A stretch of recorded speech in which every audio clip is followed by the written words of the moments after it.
안녕하세요. 안녕하세요. 예, 방송하시는데 죄송합니다. 네. 아마 저 싫어하실 것 같은데. 왜요? 저 실은 JTBC 기자인데요. 아, 그래요? 예, 저랑 잠깐만 얘기 좀 하시면 그래요? 괜찮을까요? 하셔도 돼요. 라이브 예, 방송을 그러시죠. 하셔요. 네. 예. 네, JTBC에서 나왔습니다. 되게 말을 좀 걸고 싶어가지고요. 아, 그럼요. 네, 괜찮아요. 네네네. 저는 저를 이제 구구 유튜버 프레임을 씌워도 되고요. 네, 아닙니다. 뭐든지. 그런 거 아니고. 예. 예. 저희도 네네네. 사실 궁금하잖아요. 어떤 게 진짜 우리를 화나게 하는가. 아, 근데 네네네. 저는 정말 솔직히 말씀드리면은 네네. 뭐 윤석열 대통령 탄핵 그것도 정말 화가 나서 저는 15시간에 걸쳐서 탄자니아에서 귀국을 했습니다. 근데 가장 큰 문제는 뭐냐? 이재명의 피선거관 박탈이 왜 이렇게 늦어지고 있는가? 저한테는 그게 조금 더 컸어요. 왜냐면은 그런 인간이 도대체 대한민국에서 지지율이 그 정도 나온다는 거는 아마 JTBC 때문이 많았다. 그건 또 아니다. 아니죠. 나는 그렇게 생각합니다. 네네. 왜냐면 시민의 생각은 다 다른 거니까. 네네네, 맞아요. 그리고 네. 늘 얘기하는 거지만 구구라는 단어를 네. JTBC나 MBC에서는 너무나 쉽게 사용합니다. 그거는 맞습니다. 근데 많은 사람들이 이렇게 나와 있는데 이 사람들이 전부 다 구구라면 그것이 오히려 정상이 아닐까요? 왜 JTBC나 MBC는 구구라는 멸칭을 사용하냐는 겁니다. 왜? 우리들이 바보라서 그렇습니까? 저 나름 많이 배웠습니다. 근데 왜 구구라는 표현을 사용하면서 유튜버들을 멸칭으로 부르는지 나는 이해를 못하겠습니다. 그 사람들의 얘기는 들어보려고 하지도 않지 않습니까?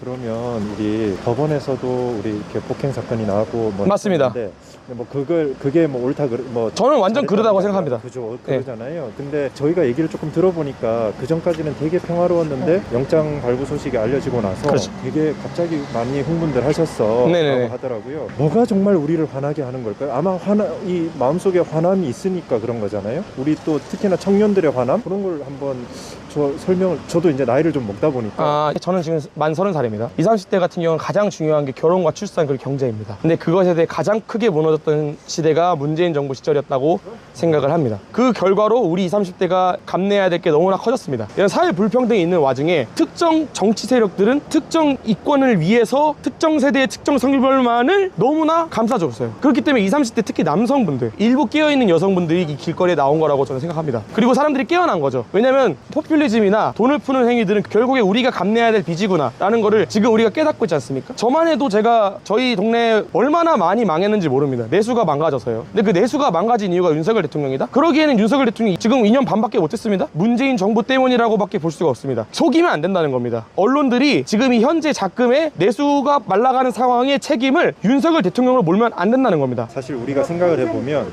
우리가 예전에는 이 당도 미워 저 당도 미워 사실은 네네. 정치인은 다 미워 우리하고는 관계없는 사람들이야 네네. 자기들의 이익만 얘기해 네네. 라고 생각할 때가 훨씬 많잖아요. 음. 그래서 예전에는 저 젊을 때 한 20, 30대 때는 네. 20, 30대는 정치에 관심이 없었죠. 이런 얘기가 정말 네. 많았어요. 근데 그렇다고 해서 윤석열이 너무 이뻐라고 생각하고 계시지는 않았을 거잖아요. 이전까지는 어디가 정말 부당하다고 생각을 했을까 그 부분이 좀 궁금하긴 하거든요. 어느 제가 지점이 지금 20, 30대 남성을 대표할 수는 없고요. 네. 그래서 저의 개인적인 생각을 좀 말씀드려보겠습니다. 일단 민주당이라는 당에서 내거는 많은 프레임들이 특정 성별과 특정 세대를 갈라치고 그 과정 속에서 돈을 쓰는 정책으로만 많이 갔어요. 이건 동의하실 겁니다. 일자리를 늘린다는 이유로 기업에다가 특혜를 주고 법인세를 깎는 방향성이 아닌 단순히 공공일자리를 늘리고 세금을 쓰는 방향으로 갔습니다. 근데 그게 그 사람들이 멍청해가지고 그렇게 했을까요? 아닙니다. 득표를 위해서 한 거예요. 근데 이제 20, 30대는 멍청하지 않습니다. 자기가 실제로 피해를 보고 있는 현 상황이 도래해버렸습니다. 그럼 그 상황에서 이 사람들이 자기의 미래를 위해서 뽑을 사람이 누굽니까? 자기의 현재를 위해서는 민주당을 저도 충분히 뽑을 수 있다고 생각합니다. 정책 자금을 뿌리는 거에 익숙해져 있을 수 있다고 생각합니다. 근데 우리나라가 지금 단순히 2, 3년만 사는 게 아니라 2, 30년을 살아갈 거고 5, 60, 70, 80년을 살아갈 건데 그런 포퓰리즘을 지지할 수가 있습니까? 불가능하지요. 그리고 지금 현 상황이 민주당의 입법 독재 상황을 저도 사실은 계엄령 하시기 전까지 정말 몰랐습니다. 계엄령 이후에 너무나 큰 관심이 드러나게 되고 여기서 완전히 지금 장관 인사 탄핵부터 시작해서 행정부를 완전히 마비시키는 정책들만 입법안들만 내세우고 있구나. 양보부터 시작해서 정말 말도 안 되는 자본시장주의를 망가뜨리는 법률을 시행하고 있구나라는 걸 깨닫고 목소리를 내고 있는 것입니다. 계엄은 그러면 불가피했다고 보시는 거예요? 저는 아닙니다. 이건 아니에요. 계엄이라는 것은 불가피하지 않았고요. 당연히 다른 선택지도 있었지만 저는 윤석열 대통령이 평생을 검찰에서 몸담으면서 범죄와 싸운 분이라는 걸 잘 알고 있습니다. 근데 그런 분께서 이런 여파를 생각하지 않고 단순히 홧김에 계엄을 했을 거라고 생각은 절대 안 합니다. 본인께서 주장하고 싶으시는 입법 독재와 부정선거와 관련된 내용들을 최대한 많은 사람들에게 알렸으면 좋겠다. 불가피하지는 않았지만 네네네. 적어도 그 심정이나 그 힘든 상황은 이해해. 정말 그 정도로 그렇죠. 받아들이면 될까요? 많이 이해하고 있죠. 그 결과로 현재도 아시겠지만 지지율이 역전이 되고 있습니다. 물론 이제 어떤 여론조사 기관에 따라 다르겠지만 실제 길거리에 나와보시면은 길거리 20, 30대가 제가 봤을 때는 지난 시간 중에 제일 많이 나와 있습니다. 특히 20, 30대 그 중에서도 남성들이 많이 나왔다. 많이 나와 있죠. 라고 얘기를 하잖아요. 그렇죠.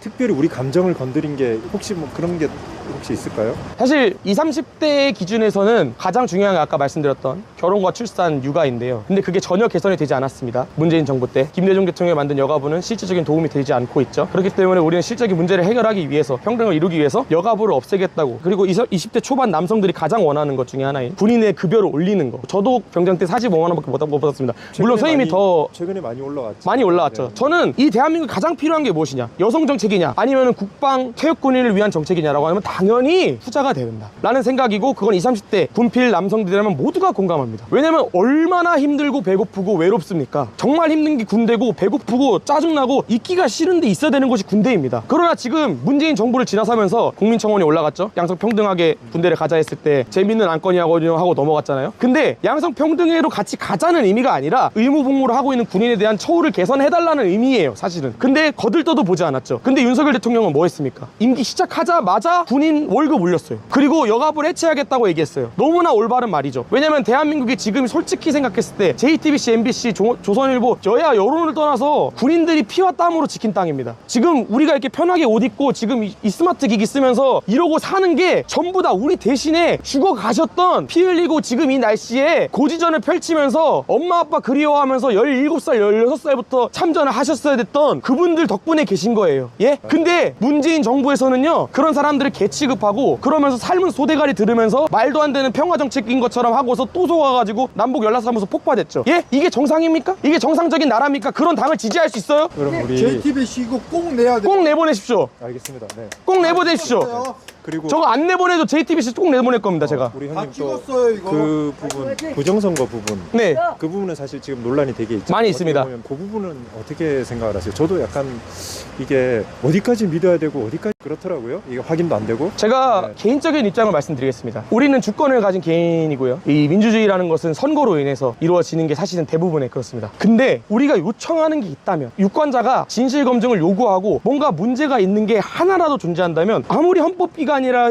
해도 나서서 보여줘야 됩니다. 그런 얘기들이 있죠. 뭐 형상기억 종이라든지 배춘희 종이장이라든지, 물론 의혹입니다. 그러나 우리 유권자가 보여주세요 하면 보여줘야 됩니다. 그거를 왜 숨기냐는 거죠. 저는 부정선거를 통해서 여소야대가 됐다라고 결론 내리고 싶지 않고요. 그런 문제가 있으니 그거 자체가 정확하지 않다, 부정선거를 통해서 민주당이 입법부를 먹었다가 아니에요. 그런 문제가 있는데 왜 우리한테 보여주지 않냐는 거예요. 그게 부정선거다는 거예요. 이해되시죠? 이런 분들이 있습니다. 공격적으로 민주당이 사전투표를 득표를 해가지고 했다? 그럴 수도 있고 아닐 수도 있지요. 하지만 이상한 게 많이 있지 않습니까? 왜 접힌 종이가 아니라 펴진 종이가 나오냐, 그리고 선관위에서는 왜 그걸 형상기억종이라는 실제 존재하지도 않는 종이라고 표현하고, 그리고 왜 1200명에 달하는 부정취업을 시키느냐, 이게 집중하고 싶은 부분입니다. 이해되셨나요? 총선의 진거 국민의 선택일 수 있습니다. 저는 민주주의라고 생각합니다. 당연합니다. 근데 유권자가 요청하고 보자고 얘기를 하면 열어줘야 돼요. 사실은 또 여쭙고 싶은 게 있는 게, 우리가 보면 이쪽 진영에 선 사람들은 JTBC나 MBC를 믿지 않아. 그리고 이쪽 진영에 서 있으면 상대방 유튜버도 믿지 않아. 네. 저쪽 진영에 서 있으면 이쪽은 다 믿지 않아. 네네네. 어떻게 보면 요즘에는 양쪽 유튜버들은 가운데 있는 언론사를 다 믿지 않아. 그렇잖아요. 서로가 다 믿지 못하는 세상이 됐고, 실제로 저도 이렇게 보고 있으면 우리 기사들 중에서도 상당히 부당한 기사들이 있고, 믿죠. 많이 있죠. 그리고 또 실제로 가짜뉴스들도 제법 많고, 일부는 사실이지만 어느 정도 추측으로 만들어낸 기사들이 대단히 많단 말이죠. 네네네. 이거 어떻게 생각하세요? 이게 우리가 근데 아마 서로 가짜뉴스야, 서로 믿지 마라고 얘기하고 있거든요. 이 현상을 어떻게 생각하세요? 우리가 어떻게 제가 확실히 해결해야 말씀드리겠습니다. 될까? 네네네. 우리 보수 쪽이라고 얘기를 할게요. 저는 보수도 아니라고 생각해요. 네, 정답이라고 생각하기 때문에. 편의적으로 생각합니다. 네네네. 이 모든 가짜뉴스의 시작은 무엇이냐? 바로 김어준이에요. 김어준의 뉴스공장에서부터 시작했어요. 물론 저도 보수 언론이 지금 잘못 보도하고 있는 게 어느 정도 있다고 생각합니다. 그거는 고쳐야 되지요. 하지만 지금 광우병 사태에 대해서 얘기하고 사과하는 사람 한 명이라도 있습니까? 후쿠시마에 대해서 얘기하는 사람 있어요? 정치적으로 이용해 먹었으면서 사과는 안 합니다. 그게 좌파들이에요. 대통령님 네. 탄핵시킨 거 JTBC입니다.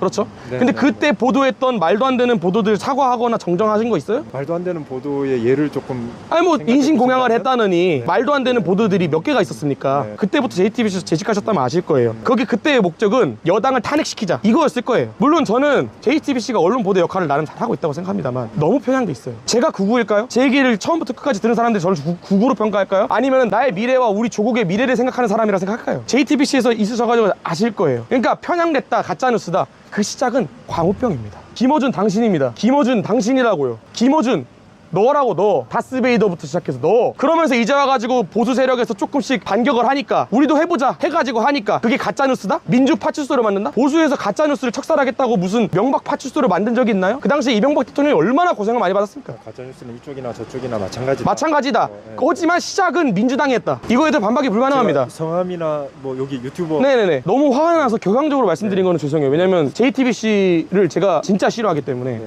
알고 있습니다. 아, 감사합니다. 알고 있습니다. 제가 어떻게 TV에 나올지는 모르겠지만 마지막으로 할 말 있다면은 지금은 정말 심각한 상황이라고 생각해요. 왜냐면 그 전까지는 정치가 개인의 이권에 영향을 크게 안 미쳤어요. 왜냐면 경기가 너무 좋았기 때문에. 사실은 정치가 너무나 큰 영향을 미치진 않았어요. 성경이 좋을 때는요. 근데 지금은요, 정말 다들 너무 힘듭니다. 다들 너무너무 힘들어요. 제가 원래 여행 유튜버입니다. 근데 15시간 거쳐서 아프리카에서 귀국했어요. 왜? 이거 안 하면은 진짜 우리 죽습니다. 우리나라 끝나요. 말도 안 되는 포퓰리즘으로 우리 부모님이 쌓아놓은 원화 자산으로 되어 있는 모든 부동산이나 예금 자산이나 전부 다 쓰레기 취급이 될 거예요. 지금 같은 말도 안 되는 유동성이 펼쳐지고 있는 상황에서 저도 사람함께서 많은 자산을 달러화를 해야 됐고요. 하지만 그러지 않아도 됐던 시기가 꽤 오래 있었습니다. 대한민국에도 얼마나 많은 황금기가 있었습니까? 근데 그 황금기가 좌파 정권에서 있었는지 아니면 우파 정권에서 있었는지 여러분들은 아실 거 아닙니까? 당장 현금 25만 원 찍어주겠다고 하는 사람 찍지 마시고 진짜 우리 미래를 바꿀 사람을 찍으십시오. 그리고 들고 일어나십시오. 여기까지 하겠습니다. 네.